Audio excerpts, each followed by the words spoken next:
উজানির কারি ইব্রাহিম সাহেব রহমাতুল্লাহি আলাইহি, উজানির কারি ইব্রাহিম সাহেব রহমাতুল্লাহি আলাইহি জগৎ বিখ্যাত একজন আল্লাহর ওলি ছিলেন। তার জীবনের মধ্যে এক ঘটনা এসেছে। একজন রিকশাওয়ালা ব্যক্তি কারি ইব্রাহিম সাহেব রহমাতুল্লাহি আলাইহির মুরিদ ছিল। মুরিদ, আগের যুগে তো হেলিকপ্টার ছিল না, বিমান ছিল না। চট্টগ্রাম থেকে মানুষ হজে যাইতো, জাহাজে করে হজে যাইতো। আল্লাহর ওলি ইব্রাহিম সাহেব রহমাতুল্লাহি আলাইহি যখন আসলেন, চাঁদপুরের মাটিতে বসে বসে তিনি বয়ান দিচ্ছেন। আবেগ ভরা কণ্ঠে মানুষদেরকে রওজা শরীফের জিয়ারতের কথা শুনাইতেছেন, মক্কা শরীফের তাওয়াফের কথা শুনাইতেছেন। অমন সময়ে একজন রিকশাওয়ালা ওই জায়গায় বসা ছিল, যিনি হুজুরের মুরিদ ছিলেন। রিকশাওয়ালার অন্তরের মধ্যে আবেগ তৈরি হলো, আবেগ তৈরি হয়ে গেল, আমি মদিনায় যাব, মক্কায় যাব, মদিনায় গিয়া নবীজির রওজা শরীফে সালাম জানাবো। আমি যে কোনো ভাবেই হোক, আমার টাকার দরকার নাই, আমি যে কোনো উপায়ে চলে যাব, আমি আর এক মুহূর্ত সইতে পারতেছি না। এই রিকশাওয়ালা ব্যক্তিটা রিকশা নিয়ে শুরু করছে যাওয়া, চট্টগ্রামের দিকে রওনা দিয়েছে। পথের মধ্যে যায় মানুষ, প্যাসেঞ্জার গাড়িতে উঠে আবার নামে, প্যাসেঞ্জারের কাছ থেকে ভাড়া নেয় আর বলে, ভাই আমার জন্য দোয়া করবেন, আমি হজে যাচ্ছি, আমার জন্য দোয়া করবেন, আমি হজে যাচ্ছি। এইভাবে করে করে সামনের দিকে আগায়। মানুষটাকে বলে, তুমি গরিব মানুষ, তুমি আবার কেমনে হজে যাইবা? এই ব্যক্তিটা রিকশাওয়ালা বলে, কেমনে যাব আমি জানি না, রওনা দিয়েছি, নেওয়ার মালিক আল্লাহ, আমাকে আমার আল্লাহ নিবে। এইভাবে যাইতে যাইতে এক পর্যায়ে একেবারে ঘাটের নিকটে চলে গেছে।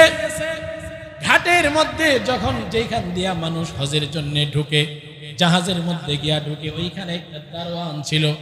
ওই দারোয়ানকে বলে, ও দারোয়ান ভাই, আমার রিকশাটা এখানে রাখলাম, তুমি আমার রিকশাটা দেখো, আমি হজে যাচ্ছি, আমার জন্য দোয়া করবা, আমি হজে যাইতেছি, আমার জন্য তুমি দোয়া করো। দারোয়ান ডাক দিয়া বলে, চাচা আপনি হজে যাইবেন, আপনার পাসপোর্ট আছে নাকি? আপনি আবার হজে কেমনে যাবেন? মুরব্বী ডাক দেয়া কয়, পাসপোর্ট তো দূরের কথা, আমার কাছে এক ফটো নাই। মুরব্বী তো আর পাসপোর্ট চিনে না। কয়, বাবা পাসপোর্ট তো দূরের কথা, আমার কাছে এক ফটো নাই। কয়, চাচা তাহলে হজে যাইবেন কেমনে? কয়, নিব আল্লাহ, আমি যাব এই নিয়ত করেছি। অনেকবার বলা বলির পরে যখন এই লোকটা মানে না, তখন যিনি বড় অফিসার ছিলেন, বড় অফিসারকে দারোয়ান ডাক দিয়া বলে, ও স্যার, এমন একজন ব্যক্তি আসছে, যেই ব্যক্তিরা হজে যাওয়ার জন্য দেওয়ানা, কিন্তু পাসপোর্ট নাই। আমি পাসপোর্টের কথা জিজ্ঞাসা করেছি, আমাকে বলে পাসপোর্ট তো দূরের কথা, এক ফটো আমার কাছে নাই। এবার ওই স্যার ডাক দিয়া বলে, বড় অফিসার ডাক দিয়া বলে, দেখো কোনোভাবে তাকে একটা, তার মনের মধ্যে যেহেতু আবেগ, মনের মধ্যে এত আশা, দেখো না কোনোভাবে এই ব্যক্তিটাকে নেওয়া যায় কিনা হজের সফরে। দারোয়ান সমস্ত খাতা হাতায়া দেখে সমস্ত মানুষ ঠিক আছে, বাবুরসি লাগবে 10 জন, আগে থেকে বাবুরসি 10 জন ঠিক করা ছিল, 9 জন আসছে, আরেকজন বাবুরসির অভাব, একজন বাবুরসির অভাব। বড় অফিসার দারোয়ানকে বলে, যা জিজ্ঞাসা করো সে রান্না বান্না করতে পারে কিনা, যদি রান্না করতে পারে বাবুরসির লিস্টের মধ্যে ঢুকায়া এই ব্যক্তিকে নিয়ে যাও। এবার দারোয়ান আইসা বলে, চাচা আপনি যাইতে পারবেন না, যাইতে পারবেন না, পাসপোর্ট লাগবে। কয়, পাসপোর্ট তো লাগে জাহাজের উপরে উঠলে, পাসপোর্ট তো লাগে জাহাজের ভিতরে উঠলে, আমি তো ভিতরে উঠবো না, উপরে উঠবো না, আমি তোমার জাহাজের ডালি ধইরা ধইরা মদিনায় চলে যাব। কয়, চাচা আপনি কি রান্না করতে পারেন? বড় অফিসার বলেছে, রান্না করতে পারলে আপনাকে নেওয়া হবে, বাবুরসির লিস্টের মধ্যে ঢুকানো হবে। বাবুর্চির লিস্টের মধ্যে ঢুকায়া আপনাকে নেওয়া হবে। বুড়া লোকটা ডাক দিয়া বলে, আমি সব রান্না করতে পারি, এমন কোন রান্না নাই যেই রান্না আমি করতে পারি না, সব রান্না করতে পারি, তুমি শুধু আমাকে নামের লিস্টের মধ্যে ঢুকায়া ব্যবস্থা করে দাও। এবার যখন ব্যবস্থা হয়ে গেল, সমস্ত বাবুর্চিরা একসাথে, মুরব্বী সমস্ত বাবুর্চিদেরকে ডাক দিয়া বলে, ও বাবারা, তোমরা ভালো করে শুনে নাও, আমার দিলের মধ্যে বড় আবেগ, আমার দিলের মধ্যে মদিনার প্রতি ভালোবাসা, এই ভালোবাসা আমি আর সইতে পারতেছি না। আল্লাহর নবীর রওজায় গিয়ে আমি আবেগ ভরে সালাম জানাবো, এই কারণে আমি মদিনায় যাব। আমি মদিনায় যে যাব, আমি তো বলেছি আমি সব রান্না করতে পারি, কিন্তু বাজান আমি তো আলু ভর্তাও বানাইতে পারি না। সাবধান বাবা, তোরা আমার নামে কোনো খারাপ রিপোর্ট দিবি না, তাহলে আমাকে জাহাজ থেকে বের করে দিবে, আমাকে জাহাজ থেকে নামিয়ে দিবে। তোরা আমার নামে কোনো খারাপ রিপোর্ট করিস না, তোদের সমস্ত কাজের মধ্যে আমি সহযোগিতা করব, রান্নাগুলো তোরা করবি, কাটাকাটি অন্যান্য কাজের মধ্যে সহযোগিতা আমি করব। এই বাবুর্চিগুলা ডাক দেয়া কয়, চাচা, আপনার দিলের মধ্যে আল্লাহর নবীর বড় মহব্বত, হজের সফর যাইতে 1 মাস, আইতে 1 মাস, ওইখানে থাকতে হয় 1 মাস, আসা যাওয়া এই 2টা মাস মানুষ সাগরের মধ্যে থাকে, সাগরের মধ্যে কত ঢেউ থাকে, সাগরের মধ্যে কত উত্তাল তরঙ্গ থাকে। ও চাচা, আপনি তো মুরব্বী মানুষ, আল্লাহর বড় পেয়ারা বান্দা, আপনি শুধু জায়নামাজ বিছায়া আল্লাহর কাছে রুনা জারি করেন, আল্লাহ যেন জাহাজটারে ডুবায়া না দেয়।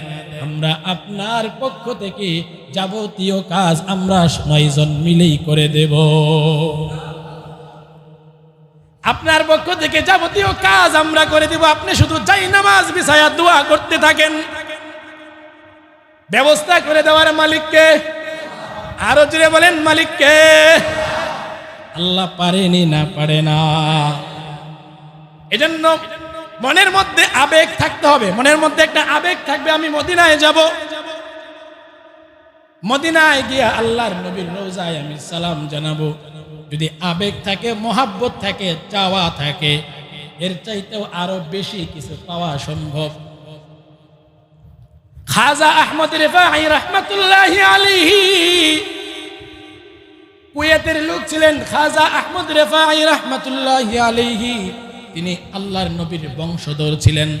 খাজা আহমদ রেফাঈ রাহমাতুল্লাহি আলাইহি মনের মধ্যে বড় বাসনা ছিল, তিনি আল্লাহর নবীর রওজার সামনে গিয়া নবীকে সালাম জানাইবেন, কিন্তু ঘরের মধ্যে বৃদ্ধা মা থাকার কারণে যাইতে পারে না। ঘরের মধ্যে বৃদ্ধা মা, ওই মাকে রেখে যাইতেও পারে না। বৃদ্ধা মাকে রেখে যাইলে বিপদ হতে পারে, এই কারণে তিনি যাইতে পারে না। তার মা যখন দুনিয়া থেকে বিদায় হয়ে গেল, তিনি রওজা শরীফে চলে গেলেন।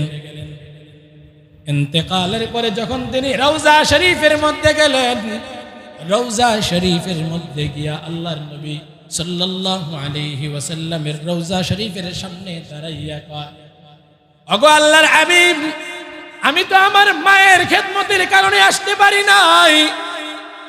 ওয়াফিল বুদি রূহুন কুনতু উরসিলুহা, কিন্তু আমি দূরে থাকার পরেও আমার এই মনটাকে সব সময় আমি আপনার রওজায় রেখেছি। আমি যদিও মায়ের খেদমতে কুয়েতে ছিলাম, কিন্তু আমার এই মন, আবেগী মনটা সব সময় আপনার রওজায় পাঠিয়েছি। মনে মনে সালাম দিয়েছি, আর মনে করেছি আমি আপনার রওজা শরীফের সামনে আছি। এইভাবে করে করে আপনাকে দিলের মধ্যে রেখেছি। এখন আপনাকে সালাম জানিয়েছি। সালাম জানানোর পরে এবার খাজা আহমদ কবির রেফাঈ রাহমাতুল্লাহি আলাইহি তিনি আবেগ ভরা কণ্ঠে আল্লাহর রাসূলকে বলছেন, ওগো আল্লাহর হাবিব, আমার মনের মধ্যে বড় একটা বাসনা। ওই বাসনা হলো আপনার হাতটা যদি একটু বের করতেন, রওজা শরীফ থেকে আপনার হাতটা যদি একটু বের করতেন, আমি আপনার হাতের মধ্যে মুসাফাহা করতাম, আপনার হাতটাকে চুমু খাইতাম, তারপরে আমি আবার দেশে ফেরত যাইতাম। এই কথা যখন বলছে আল্লাহু আকবার, ও দুনিয়ার মানুষ, খাজা আহমদ রেফাঈ যখন আল্লাহর নবীর কাছে এই আবদার করলেন, সমস্ত মানুষ দেখতেছে মদিনার অলি গলিতে সূর্যের আলো, যেরকম সূর্যের আলো ফেল, এত আলো হয়ে গেছে। এত আলো কোত্থেকে আসলো? মানুষ পেরেশান, এত আলো কোত্থেকে আসলো? রওজায় কি হচ্ছে? সমস্ত মানুষ আয়েশা দেখে আল্লাহর নবীর হাত বের হয়েছে। আল্লাহর নবীর হাত বের হওয়ার পরে খাজা আহমদ কবির রেফাঈ রহমাতুল্লাহি আলাইহি তিনি হাতটা ধরেছেন, চুমু খেয়েছেন। চুমু খাওয়ার সঙ্গে সঙ্গে খাজা আহমদ কবির রেফাঈ রহমাতুল্লাহি আলাইহি ওই জায়গায় ইন্তেকাল করেছেন। চাইলে সবই সম্ভব, তবে মনের মধ্যে আবেগ থাকতে হবে, ভালোবাসা থাকতে হবে। যদি ভালোবাসা থাকে তাহলে ব্যবস্থা করে দিবেন আল্লাহ।